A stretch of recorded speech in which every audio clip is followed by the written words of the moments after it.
Hello friends. तो friends आपने ये नोटिस किया होगा जो पपीज जो होते हैं उनके माउथ से वाइट फोम आना स्टार्ट हो जाता है। तो बेसिकली वो क्या है, उसके पीछे क्या ऐसे रीजन है और स्पेशली उसका ट्रीटमेंट क्या है, उसका फर्स्ट एड क्या है, जो आज मैं इस वीडियो में ट्रीटमेंट जो भी आपको बताऊंगा वो एक्चुअल में वर्क करेगा अगर आप उसको स्टेप बाय स्टेप अप्लाई करोगे तो। लेकिन मेरे प्यारे दोस्तों, उसके लिए आपको इस वीडियो को एंड तक देखना है और ऑब्जर्व करना है जो भी पॉइंट्स मैं आपको बताऊंगा। और अगर कुछ पॉइंट्स के अंदर डाउट आता है तो मुझे कमेंट सेक्शन में आप जरूर बताना, मैं रीड करके और ज्यादा एक्यूरेसी करने की कोशिश करूंगा या मैं आपका सॉल्यूशन करने की कोशिश करूंगा।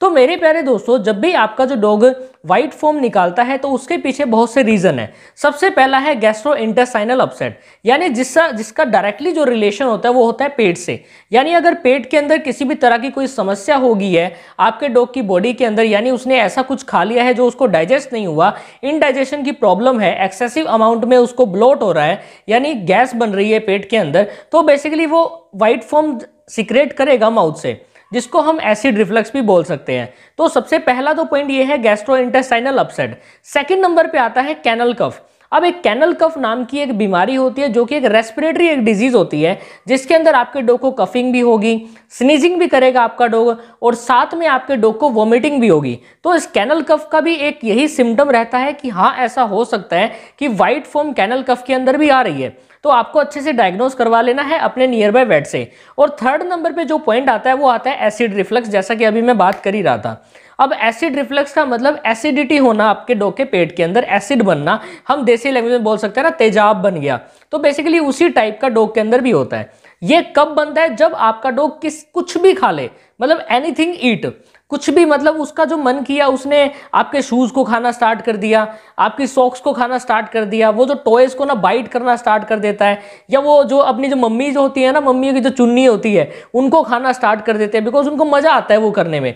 और जैसे वो उस चीज को इंजेस्ट कर लेंगे, और कई बार तो आपने ये भी देखा होगा अगर आप पार्क में लेके जाते हो ना अपने पपी को, तो वो घास खाना स्टार्ट कर देता है, तो फिर थोड़ी देर बाद में वोमिट बैक कर देता है। तो वो एक टाइप का एसिड रिफ्लक्स है, उसी को हम व्हाइट फोम बोलते हैं। कि जो भी आपके डॉग ने कुछ भी एनीथिंग ऐसा मटेरियल खा लिया, फॉरेन मटेरियल खा लिया और उसको बाहर निकाल रहा है वो व्हाइट फोम के साथ, तो उसको हम एसिड रिफ्लक्स के अंदर इंक्लूड करेंगे।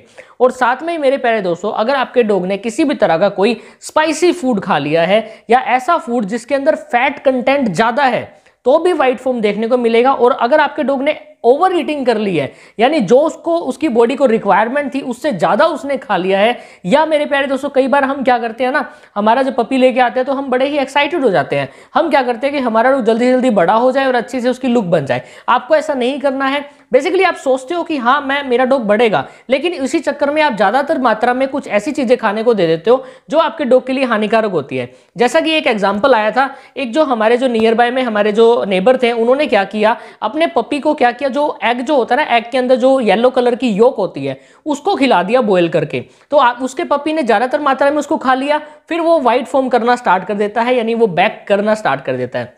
आगे आता है हमारे पास पार्वो वायरस। बेसिकली अगर मैं बात करता हूं पार्वो वायरस की, तो पार्वो वायरस के ऊपर हमने बहुत सारी वीडियोस बनाई हुई है, उसका ट्रीटमेंट भी बताया है किस तरह आपको क्या करना है। तो आप एक बार विजिट जरूर कर लेना। ये एक डेडली एक डिजीज है, फिटल एक डिजीज है, डॉग की जान ले लेती है। अगर आपने टाइम रहते ही डायग्नोस करवा लिया तो आप ट्रीटमेंट के थ्रू अपने डॉग को बचा भी सकते हो। तो पार्वो वायरस के अंदर भी आपको व्हाइट फोम देखने को मिलेगी। तो स्पेशली ये तो मैंने आपको रीजन बताए हैं कि अगर पेट में इश्यू हो गया है, कैनल कफ है, या एसिड रिफ्लक्स है, एसिडिटी है हम बोल सकते हैं उसको, ठीक है, या साथ में हम बोल सकते हैं कि आपके डॉग को पार्वो हो गया है, तो आपको ये देखने को मिलेगा।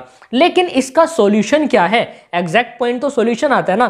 तो मैं आपको कुछ 4 ऐसे पॉइंट बताऊंगा जो कि आपके लिए बहुत ज्यादा बेनिफिशियल होने वाले हैं आपके पपी के लिए। सबसे पहले नंबर पे पॉइंट आपको क्या करना है, सबसे पहले आपको पानी को उबाल लेना है, यानी गर्म कर लेना। आपको ल्यूक वार्म वाटर के अंदर, थोड़े से गुनगुने पानी के अंदर आपको साल्ट को मिला देना है। साल्ट को आप मिलाओगे और आपको अपने डॉग को पिला देना है, ठीक है। अगर आपका डॉग खुद से ना पिए तो सिरिंज की हेल्प से आप उसको पिला दीजिए। ये क्या करेगा, इमेटिक्स का काम करेगा। इमेटिक्स का मींस अगर आपके डॉग ने कुछ भी ऐसा कोई फॉरेन मटेरियल खा लिया है और वो बाहर नहीं आ रहा है, वो बार बार झाग आ रहा है, तो ये इमेटिक्स का काम करेगा, वोमिटिंग करवाएगा। Not anti emetics, it's emetics, ठीक है। एंटी इमेटिक्स होता है वोमिटिंग को रोकना, इमेटिक्स होता है वोमिटिंग को एनहांस करवा देना, ठीक है। तो हमको इमेटिक्स देने हैं इसके अंदर, तो ये एक इमेटिक्स का काम करेगा सबसे पहला स्टेप ये है। सेकंड नंबर पे आपको अपने डॉग की पूरी डे टाइम के दौरान आपको एक सिरप है जो कि ज़ाइमोपेट सिरप है, उसको ऐड करना है, जो कि बड़ा ही हेल्पफुल एक रिजल्ट प्रूव करती है आपके पपीज में। अगर आपके पपी को एक white foam like structure develop हो रहा है तो बेसिकली आप क्या कर सकते हो, अगर मैं डोज रेट के बारे में बात करता हूं तो आप 0.5 से 1 ml अपने पपी को दे सकते हो दिन में एक बार, ठीक है। थर्ड नंबर पे आपको क्या स्टेप करना है, एक आती है डिक्टोन सिरप, जैसा कि आपको स्क्रीन पे भी नजर आ रही होगी। ये जो डिक्टोन सिरप है आपको उसी तरह अपने डॉग को देनी है, लेकिन आप ये दिन में किसी भी टाइम अपने डॉग को दे सकते हो। ये आप 1 ml आप अपने पपी को पिला सकते हो। अगर और ज़्यादा छोटा पपी है तो आप थोड़ी सी डोज कम भी कर सकते हो, लेकिन अगर बड़ा है तो आप थोड़ा सा इंक्रीज भी कर सकते हो डोज रेट को। इनका कोई भी साइड इफेक्ट नहीं होने वाला, बल्कि ये अच्छा रिजल्ट प्रूव करेंगे। फोर्थ नंबर पे है एमिकाइंड पेट सिरप। अब ये जो एमिकाइंड पेट सिरप है इसके अंदर ओंडासेट्रोन साल्ट होता है। बेसिकली क्या होता है कि कई बार ज़्यादातर मात्रा में खाने की वजह से वो वॉमिटिंग करना भी स्टार्ट कर देता है, तो उस वॉमिटिंग को बचाने के लिए हमको एंटी इमेटिक्स मेडिसिन भी देनी होंगी। तो आप ये भी ला के रख लेना, जब आपका डॉग वॉमिटिंग करेगा तो आपको ये पिला देनी है, ठीक है। और स्पेशली अगर मैं बात करता हूं केयर की, तो आपको मेरे प्यारे दोस्तों अपने डॉग को अनवांटेड मटेरियल को खाने से बचाना है। आपको स्पाइसी फूड नहीं देना, चॉकलेट्स नहीं देनी, यानी मीठा बिल्कुल भी नहीं देना, एक्सेसिव फैट नहीं देना है, मिल्क नहीं देना है, राइस भी ज्यादातर मात्रा में हमको हमारे डॉग को नहीं खिलाना है। तो प्लीज आप ध्यान रखना। और मेरे प्यारे दोस्तों, अगर आप अपने डॉग की एक वेल मेंटेन्ड एक बैलेंस डाइट दोगे तो आपके डॉग की बॉडी के अंदर एसिड रिफ्लक्स बिल्कुल भी नहीं होगा। मैं आशा करूंगा आज की जो हमने वीडियो बनाई है आपके लिए बेनिफिशियल रही होगी, और जो भी मैंने स्टेप बताए हैं उनको आपको फॉलो करना है।